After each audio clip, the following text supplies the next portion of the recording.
और बोलते उसके बाद वो गिरा नीचे। अब गिरा तो कैमराज ऑन थे, बंदा भागा देखने के लिए, उसने वो स्पेयर उठाया और ले चला अपने साथ। उस स्पेयर पे ना बड़ी अच्छी कार्विंग्स हैं, फोटो आप देखोगे तो कुछ डिफरेंट है वो।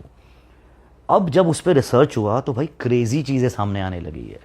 सबसे पहले तो वहाँ के जो साइंटिस्ट हैं उन्होंने बोल दिया ये ह्यूमन मेड लगता नहीं है, और आपके पास फिलहाल ऐसी टेक्नोलॉजी नहीं है कि कोई इतने बॉल को आप ऐसे उड़ाओ बिना किसी विंड के या एक इंजन के रिमोट कंट्रोल से भी। एक गोल स्पेयर, एक बॉल है वो, आई थिंक इट इज उसकी 8 या 9 इंच का है उसका जो रेडियस है।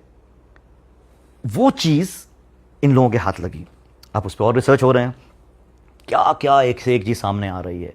कुछ उसका एक्सरे स्कैन हुआ तो पता चला इसके अंदर 3 स्पेयर्स और हैं, ठीक है, एंड विद इन 10 days उसका वेट आई थिंक 8 या 9 kgs बढ़ गया फॉर नो रीजन। उसका वेट बढ़ा है, इट इज ऑल देयर। आप गूगल करो, आपको एक नहीं ढेर सारे मिल जाएंगे कि उसका वेट बढ़ा अनएक्सप्लेन्ड कि क्या है। It is still active. अगर इलेक्ट्रिसिटी से चार्ज हो रही होती कोई चीज, भाई बैटरी 2 मार्च, आप जुलाई में बैठे हो और वो अभी तक चार्ज है। सबसे क्रेजी चीज ये 3 हफ्ता पहले उसके बारे में पता चली कि वो 2.3 मेगाहर्ट्ज पे एक फ्रीक्वेंसी रिलीज कर रहा है। And you will be shock to know 2.3 megahertz पता है क्यों यूज होती है? जब कोई मैसेज आपको अर्थ के एटमॉस्फेयर के बाहर भेजना होता है।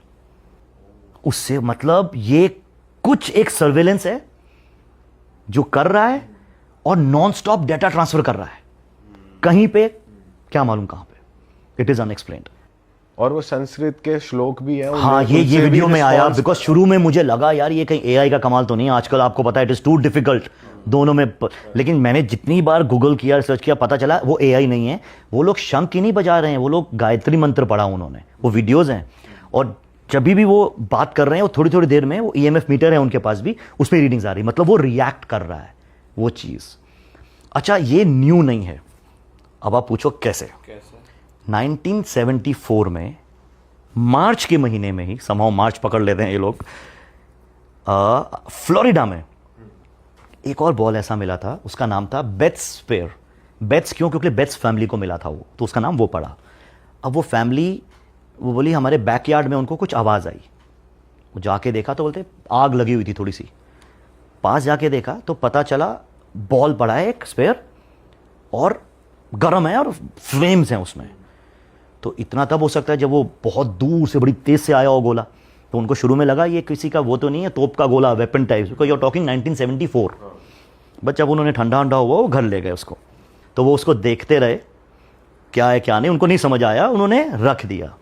7-8 दिन के बाद वो बोलते हैं, बंदा जो था बोलते हैं मैंने गिटार बजाया, बोलते जैसे ही गिटार बजाया उसमें वाइब्रेशन आ गई, उसने रिएक्ट करना शुरू किया। एंड देन दे रियलाइज्ड कि वो साउंड को रिएक्ट करता है। आप ये देखो, एक स्पेयर जो 1 हफ्ते से उनके पास पड़ा है। फिर उस टाइम पे भी बहुत लोग आए सामने क्लेम करने के लिए कि हाँ, जैसे कभी कॉन्स्पिरेसी थ्योरीज हो जाती हैं फिर ये कि नहीं नहीं ये तो ऐसे ही है, फेक है। बट जो डॉक्यूमेंटेड है वो यही है कि वो स्पेयर एक टाइम पे इतना एक्टिव था कि वो फॉलो करता था लोगों को घर के अंदर। अच्छा। वो फॉलो करता था, जहां से भी आवाज आ रही है वो फॉलो करेगा उसके पीछे।